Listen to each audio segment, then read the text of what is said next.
T'as été piqué par le paddle?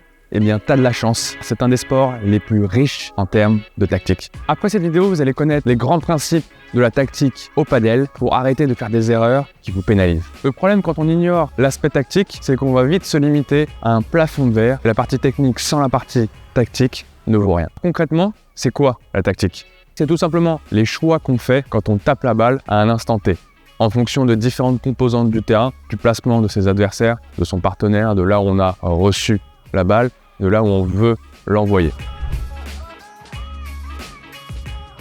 Au paddle, en règle générale, on va plutôt attendre que l'adversaire fasse la faute et le pousser à la faute pour gagner les points. Alors attention, ça ne veut pas dire qu'on fait jamais de coups gagnants. En revanche, on va essayer de tout faire pour faire jouer le coup de plus à l'adversaire, pour lui faire la faute, ou bien avoir une balle très facile à jouer pour pouvoir terminer le point.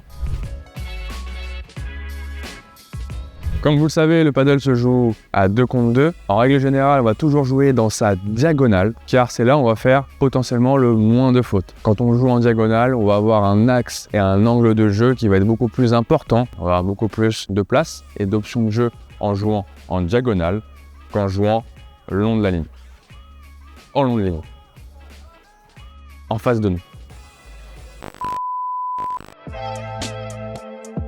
Première étape, on va démarrer le point en étant directement au filet. C'est-à-dire qu'on va servir et on va rejoindre son partenaire qui est au filet.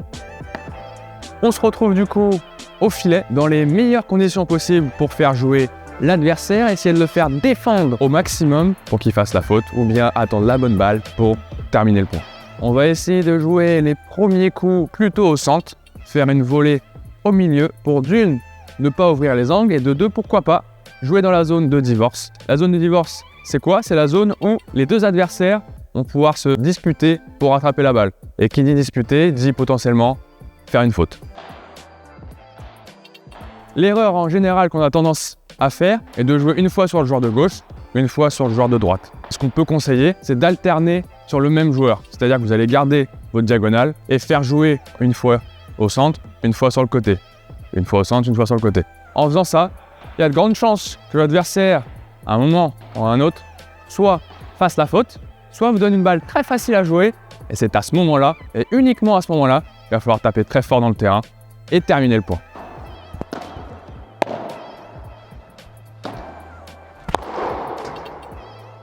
Attention au placement quand vous êtes au filet. Lorsque vous allez jouer plutôt au centre, on va plutôt avoir tendance à couvrir les angles, c'est-à-dire de se rapprocher un peu plus du grillage. Et du coup, à l'inverse, quand on va jouer plus en diagonale, qu'on va chercher plus l'angle vers la vitre 1 ou le grillage, on va avoir tendance à plus se rapprocher pour couvrir le centre, car pour l'adversaire, ça va être beaucoup plus dur de jouer court croisé au niveau de la grille. Si vous jouez une balle sur l'adversaire qui est en face de vous et que vous l'avez mis en difficulté, n'hésitez pas à coller le filet, car vous allez avoir beaucoup plus de chances d'avoir une balle facile à jouer et potentiellement pouvoir couper la trajectoire et terminer le point. Une information importante à avoir quand on est au filet, c'est d'essayer de jouer long. Si vous jouez très court, l'adversaire peut avancer, aura une balle un peu plus facile à jouer, du coup plus de choix de jeu. Potentiellement, vous allez pouvoir vous faire lober et perdre le filet. En revanche, si vous jouez un peu trop long, vous allez avoir un peu plus de risque de toucher la vitre directement et de perdre le point. On va essayer d'envoyer la balle sur la ligne de fond de court pour que l'adversaire ne sache pas s'il faut laisser passer la balle contre la vitre ou la prendre directement après le rebond par terre.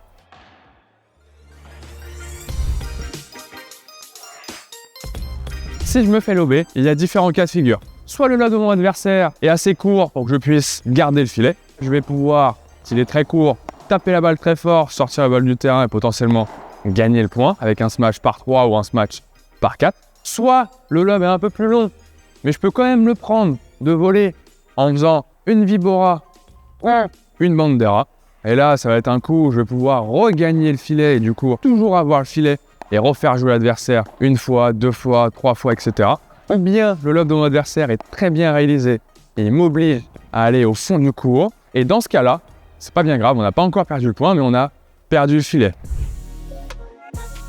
Quand vous êtes au fond du court, on va essayer de faire jouer l'adversaire 1, 2, 3 volées. Et quand l'adversaire a joué sa volée, en règle générale, il va avoir tendance à avancer dans le terrain. À ce moment-là, si sa volée n'est pas incroyable, on va avoir le temps de lui faire un lob.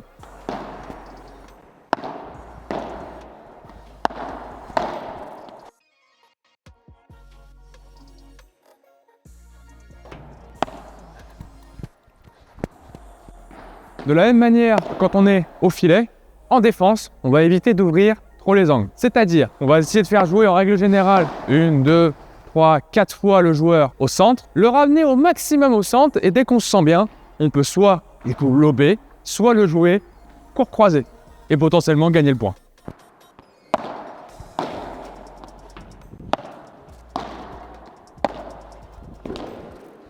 Une autre solution qu'on peut envisager, si vous voyez que l'adversaire est un petit peu reculé du filet, il va pas falloir hésiter à jouer ce qu'on appelle une chiquita. Un coup dans les pieds qui va surprendre l'adversaire et qui va nous permettre de monter au filet. On va se retrouver avec une balle très facile à jouer qu'on va pouvoir terminer.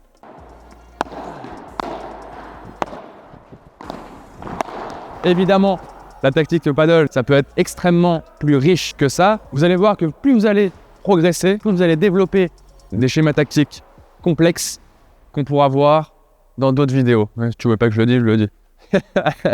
Plus vous allez progresser, plus vous allez adapter votre œil et votre cerveau en fonction du jeu et de vos adversaires. Évidemment, la tactique ne fait pas tout. Pour pouvoir faire les coups qu'on a envie de faire, il faut évidemment la technique. Et la technique est accompagnée en règle générale d'un bon matériel. Pour cela, je vous conseille notre vidéo sur comment choisir la bonne raquette en fonction de son jeu. Juste là. Elle est où, elle sera là? Elle sera là.